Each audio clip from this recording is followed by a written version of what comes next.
Hi guys, welcome back to my channel. If this is your first time coming across my video, welcome. My name is Tessie. I'm a student nurse. Please don't forget to hit the subscribe button below. Today we're going to be talking about prerequisite classes and what classes you can take online.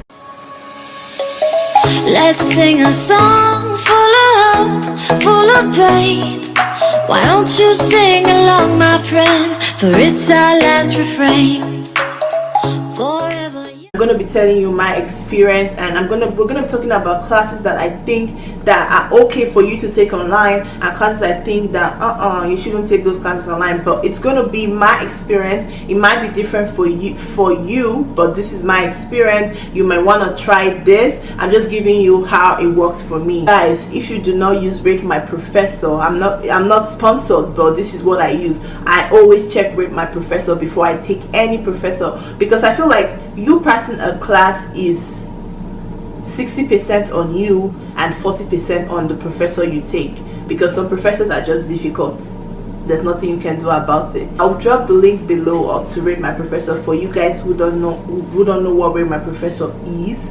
It's a website where students that have taken that professor, that go to the same school with you, they come there and they tell you about this professor, if he was a mean professor, if he was a nice professor, if they recommend for you to take that professor. So that's what Ratemyprofessor is, and I'm not sponsored by them. I'm just giving my honest opinion on what I have used and what have worked for me. For my school, for the school I applied for, the main prerequisite classes they needed was anatomy and physiology. And anatomy and physiology, we have 1 and 2. And before you can take anatomy and physiology, you have to take cell biology to meet the criteria to take anatomy and physiology. Anatomy and physiology is in 2 parts, which is anatomy 1 and anatomy 2. And my school required I have both.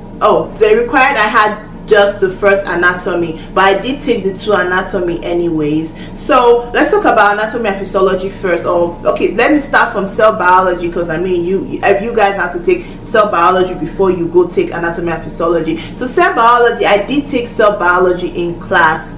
It was a lot of stuff, and I didn't think it would.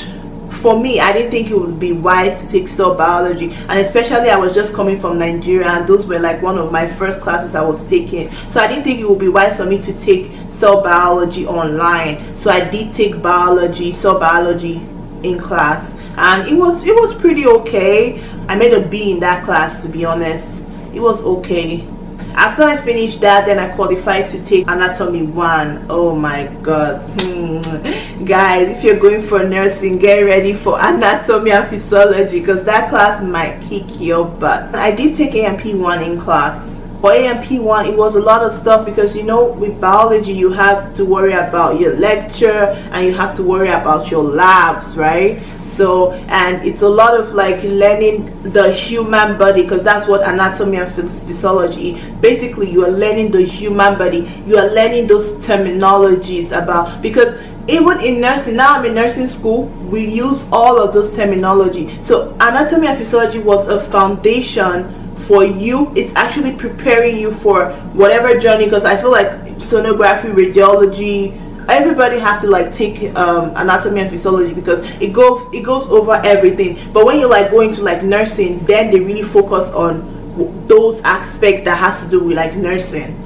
I had lots of friends, so we get together, we study together, we go to the lab, we like label the structures, because on the lab tests, you guys will see this when you're taking like anatomy and physiology. Maybe if I can bring a picture up here for you guys to see. So on the lab test, they're going to label like the parts of the body, and they will expect you to identify that part that was labeled.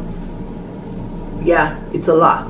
The next, I think it was fall, we took A&P 2, and we took it in class also. I didn't want to take A&P online, because I heard A&P 2 was actually harder than A&P 1. That's what I heard, but the both of them are the same. To me, the both of them were the same. I mean, it's still the same thing. It's just like they stop at one point, because they can't cover everything in A&P 1. So they stop at one point and they continue the rest of the body on AMP2. Microbiology, guys, guess what? I took microbiology online. I know, right?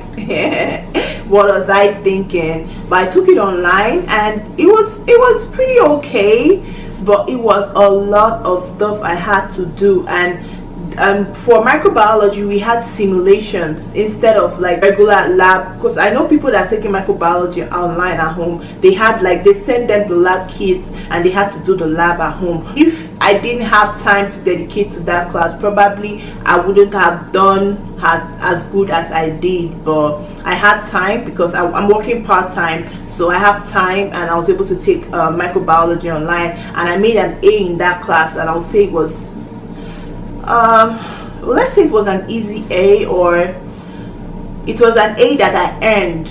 Yeah, let me use that word, because I had a lot of stuff I had to do, and the due dates were close. Sometimes the exam is due like tomorrow, and she will post it like a day before. But I would advise that you check Ratemyprofessor before you take any of those sciences online, because like I mean, it's sciences, it's going to be hard. They are not easy classes. Even AMP or microbiology, they are not easy classes. You have to work for it, because they know it's sciences, and they know that you are taking these classes because you need it to go somewhere else. My school also required that I have college algebra. I took college algebra in class, and say it wasn't so bad. Yeah, it wasn't so bad, because I would say I'm really not a math person. I'm not a math person, but it was okay. I was able to make a B. This one and my school actually required was psychology. And psychology, you have to do psychology 1 and psychology 2. Psychology 2 is lifespan and development, while psychology 1 is just introduction to psychology. So for introduction to psychology, I took it in class, and that was like I had the best professor ever. She was so sweet, and it was so intriguing and interesting. Our psychology is interesting, guys. It's really interesting. So I enjoyed taking psychology 1 in class. And for psychology 2, which is lifespan and development, I took it online, because I was like, if psychology 1 could be this easy, why would I want to go take 2 or in class when I can take it online and find a good professor? So I did find that. I told you I used Ratemyprofessor. I found a good professor that everybody, oh yeah, I took it online, this professor is good. And I took lifespan and development online, and those 2 classes I made A's in those classes, because they were very easy classes. So as for English, you have to take 2 English, which is the 1 and English 2.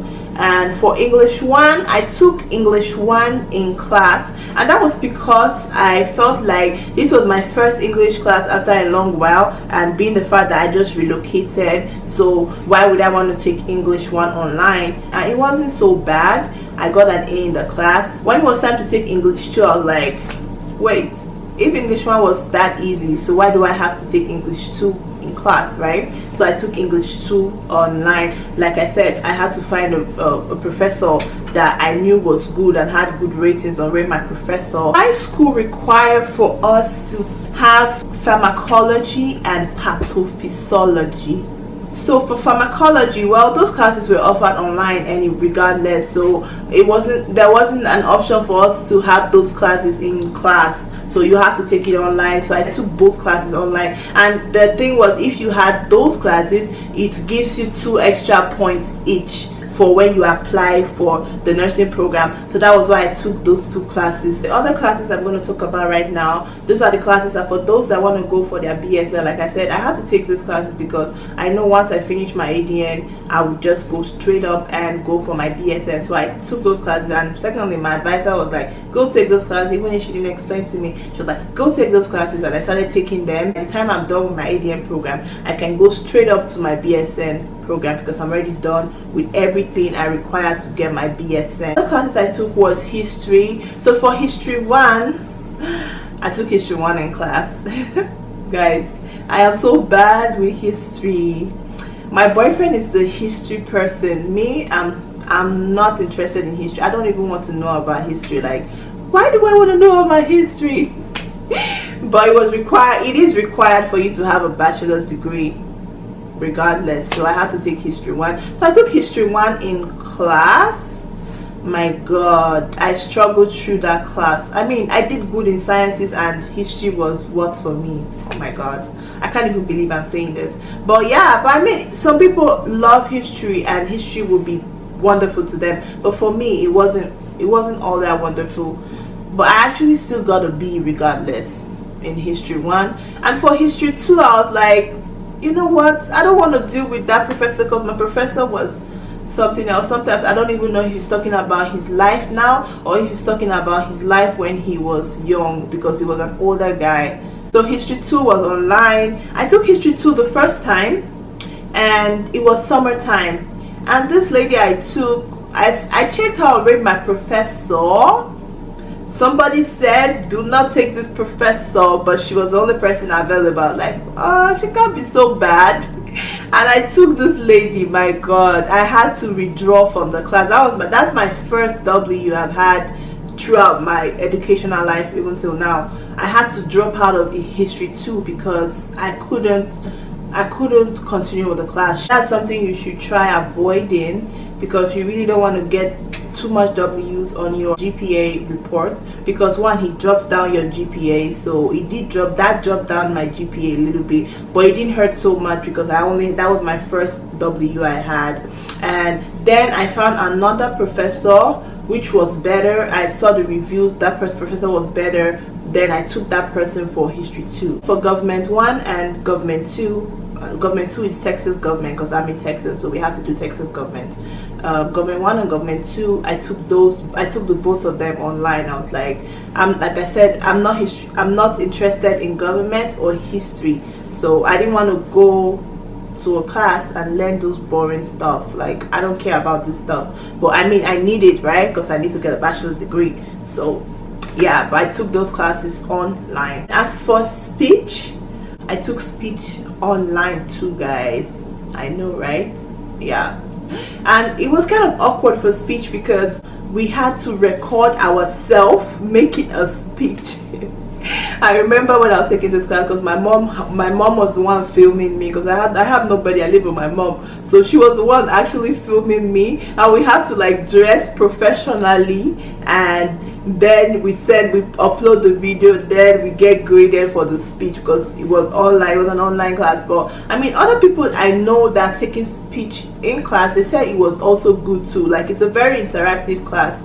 But I was like, let me just try and take it online and see how it looked, and it was actually fine for me. So I took speech online. For technical writing, I took technical writing online. That one was basically technical writing, so I was like, why would I go to the school and take technical writing? So I took technical writing online. For statistics, I took statistics online, guys. I know it was a lot of work, but I felt like it was worth it because I was in the comfort of my home. It was online. I just had my due date. When it was time for my due date, I just do whatever stuff I had to do. This one was sociology.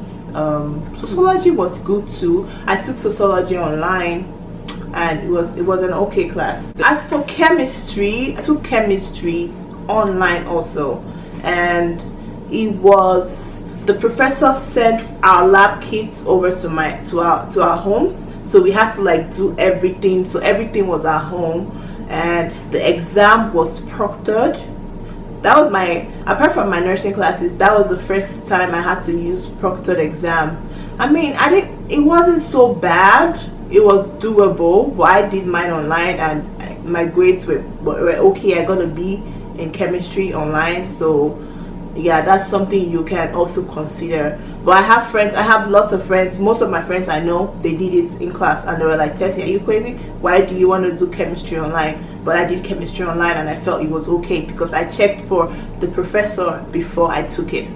Alright, so these are my thoughts about what classes I think you should take online and what classes I think you should take in class. I mean, these are my personal opinion. It might be different for you, or it might work different for you, or these are just what I think, that some classes that I think are really not that complex once you get a good professor. Like I said, check with my professor. If you find a good professor, these are classes that are doable online. For those of you that are new to my YouTube channel, do not forget to hit the subscribe button below. Give this video a thumbs up, share to your friends and family, and I'll see you guys in my next video.